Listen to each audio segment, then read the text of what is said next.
안녕하십니까.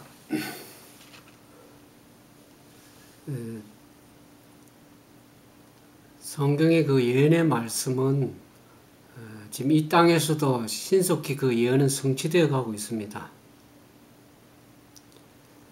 영혼들의 그 운명이 영원히 결정된 날이 가까웠다고 우리는 이 지상에 돌아가는 모든 사건들과 그 일들을 보면서 우리가 느낄 수가 있습니다.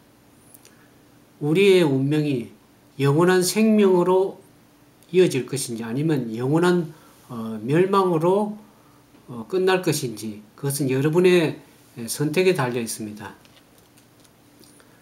성경 마태복음 24장 44절에도 보면은 주의 날이 갑자기 예기치 않게 올 것이라고 그렇게 말씀하고 있습니다. 마태복음 24장 44절에 이러므로 너희도 예비하고 있으라. 생각지 않은 때에 인자가 오리라. 주님이 생각지 않은 때에 갑자기 올 것입니다. 우리가 해일이나 지진이나 이 쓰나미들이 생각지 않은 때에 갑자기 왔습니다. 미국에서 일어난 그 9/11, September 11의 그 테러도 생각지 않은 때에 갑자기 왔습니다.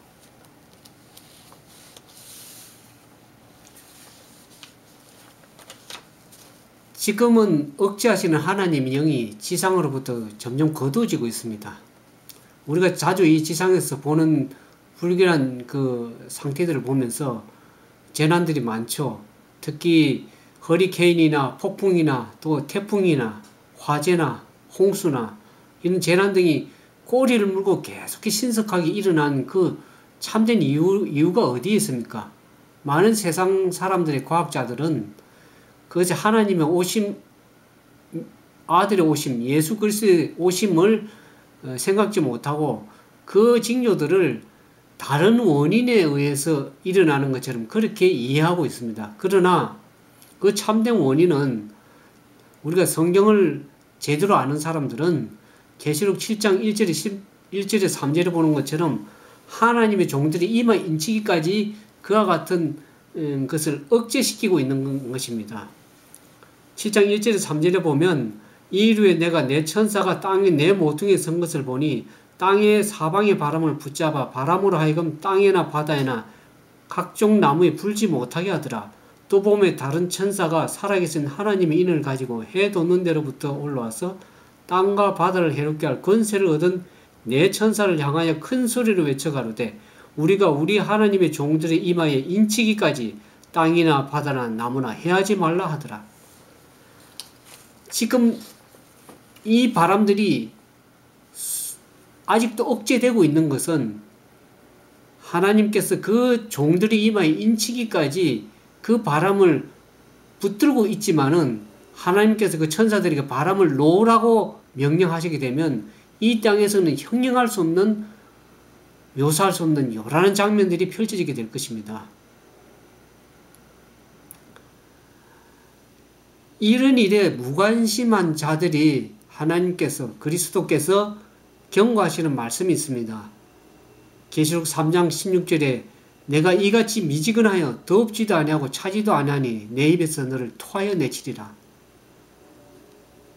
입 밖에서 토하여 내치겠다. 이 말은, 입 밖으로 토하내겠다는 이 말은 그리 미지근하고 뜨뜻미지근한 무관심한 그 자들을 향해서 하나님께서는 그들의 기도나 그들의 사랑의 표현을 하나님께 바칠 수 없다는 거죠.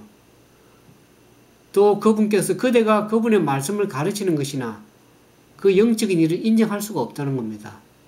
그들의 종교 활동도 하나님 아버지 요구에 할 수 없다는 거죠. 만약 여러분들이 이 성경의 말씀을 제대로 이해하고 그 배후에 있는 그 휘장을 거쳐서 이 세상에 임하는 그 심판과 하나님께서 하시는 그 목적들을 제대로 볼 수가 있다 그러면은 여러분들은 어떻습니까? 여러분들 주변의 형제나 영혼들이나 동료 인간들의 영혼들을 위해서 얼마나 여러분들이 떨면서 기도할 것입니까? 안녕하세요. 너 지금 왔어. 이와 같이 임한 심판과 그대 자신의 목적을 제대로 알아볼 수가 있다 그러면은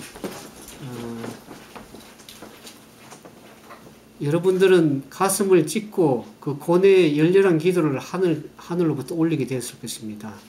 그대의 영적으로 눈먼 상태와 타락된 모습을 고백하면서 낭실과 제단 사이에서 여러분들은 기도하면서 울었을 것입니다.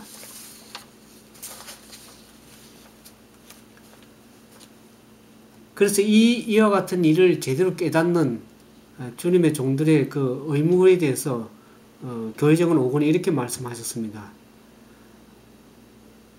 마지막 때 어떠한 일이 일어날 것을 보여주는 사람들은 마지막 때 설 준비를 갖추어야 될 것인데 그들 앞에 놓여있는 사건들에 대하여 경고를 받은 자들은 다가오는 폭풍을 조용히 기다리면서 주님께서 환난날에 그분의 성실한 백성들을 보여주실 것이라는 것을 스스로 위로해서는 안 된다.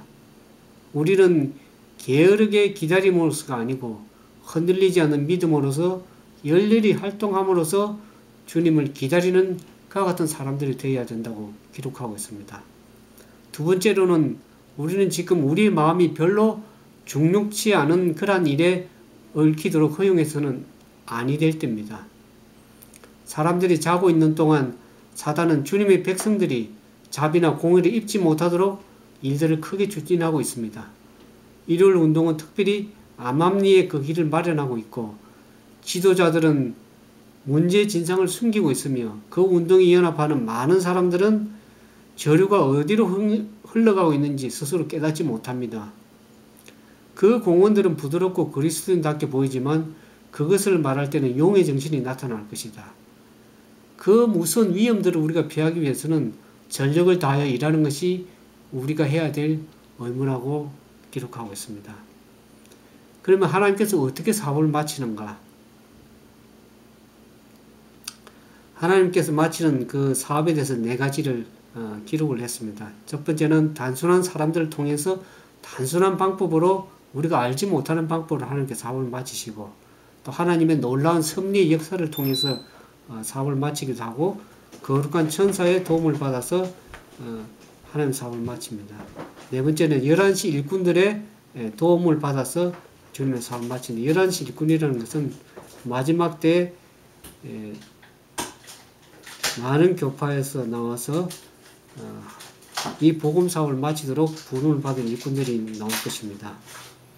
그러나 하나님께서는 이 마지막 시대에 셋째 천사의 기별을 크게 외칠 그런 무리들을 양육하고 계신다는 것을 기억하시면서 우리가 주님의 사업을 어떻게 마쳐야 될 것인지 여러분들이 기도하면서 주님의 말씀을 생각하는 여러분 되기를 바라면서 말씀 마치도록 하겠습니다.